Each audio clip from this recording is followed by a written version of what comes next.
I mean this when I say this. We watched some of the worst basketball I had ever seen.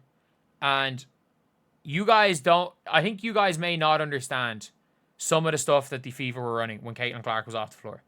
Like, or even when she was on the floor. What the Indiana Fever were running. So if you look at their offense, especially when Natasha Howard was in the game. Especially when Howard was in the game. Like, I'm going to show you guys... Like, if you guys didn't know, the Indiana Fever were down 15 points. We're down 15 points. And they put Caitlyn Clark on with KK and Dantas and let them run. And they got it back to 5. And then it is the Caitlyn Clark... It is the Caitlyn Clark and Natasha Howard combo. Does not work. It does not work. It simply does not work. This is an offense that is being ran for Natasha Howard. No question about that. It is an offense being ran for Natasha Howard. And they're playing 3 out, 2 in. And I want to see if I can get any clips here. I want to see if I can get any clips of it. Because it was really bad early in the 4th, late in the 3rd. Like, it got real bad. And the Indiana Fever, they play a 3 out, 2 in offense. It is 2025.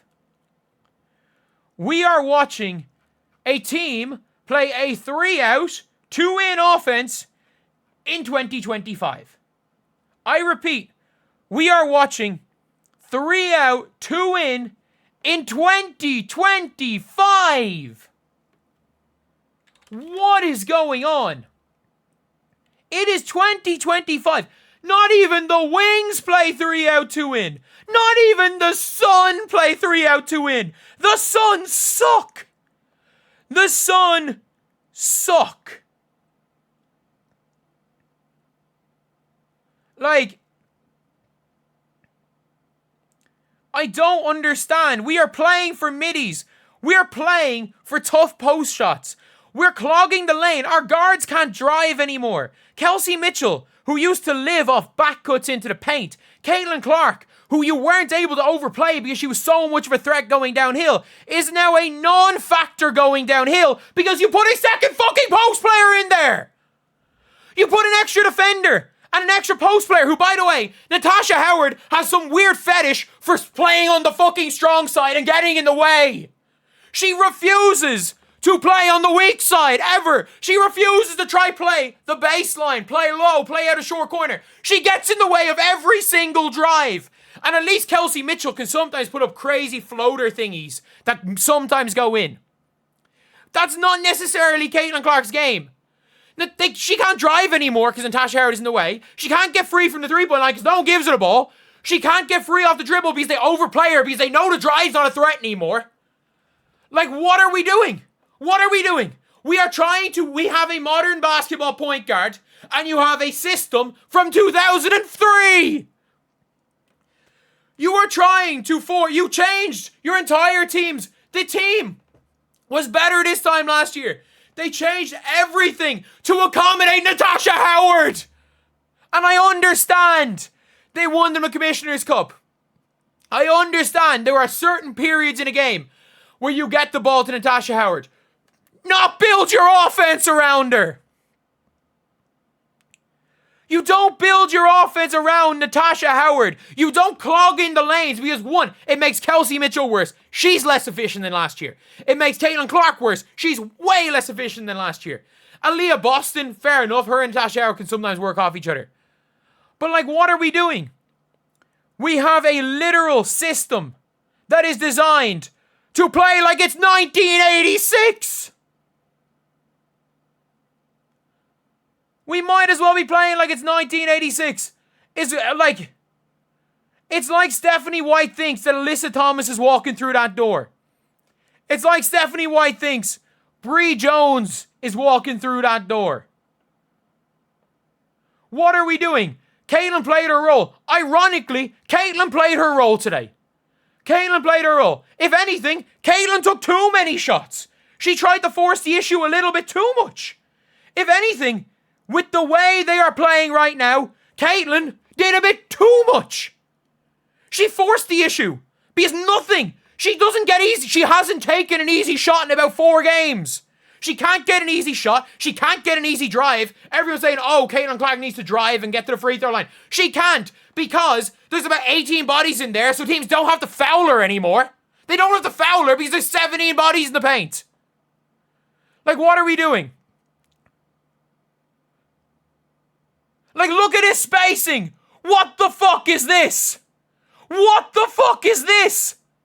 So basically, Carla Late is able to double Aaliyah Boston with nobody open. How is it they're able to double Caitlyn Clark at the halfway line and nobody's open? How are they able to double Aaliyah in the post and nobody's open? This isn't basketball. How is nobody open on this play? Caitlyn, shit's a hard double. How is nobody open? Nobody's open. Because what the hell is Natasha Howard doing here? She's not there for mid. She's not cutting. She's not driving in. Ari McDonald's in no man's land. Sophie Cunningham's not open because Tiff Hayes can guard there. And no matter what, the best case scenario right now is that Aaliyah Boston chucks up a 360 skyhook. Like, what the fuck is that? Thankfully, eventually something happened. But like, what are we watching? What are we watching? How? How can teams double, triple team guards at the halfway line and nobody's open? How? This isn't basketball. It is 2025. How can you not take advantage of 4-on-3s? And worse, 4-on-2s you can't take advantage of because of your insistence. They're able to overplay the three-point line and pack the paint simultaneously. How? How are teams able to overplay the three-point line and stop the drive? How is your offensive system allowing teams to overplay the three-point line and protect the basket? Normally, Bob, in 2025, basketball should be pick your poison, as seen by the Valkyries. When the Indiana Fever were protecting the three-point line, they got layups. When they have space, you come over late from help, you draw fouls. With the way the Fever are playing right now, it's not even pick your poison. They're able to overplay everything. They're able to stop the drive and overplay. The only way the Fever are going to win is if Ari McDonald is lights out, if Lexi Hull is lights out, or if one of Aaliyah Boston or Natasha Howard go nuclear in the paint. And Natasha Howard, who's a fucking roulette wheel, you don't know what she's going to do. On any given possession, Natasha Howard could look like prime Michael Jordan or me post-Achilles tear. She's any possession. She's somewhere in between. And it's a random thing happens.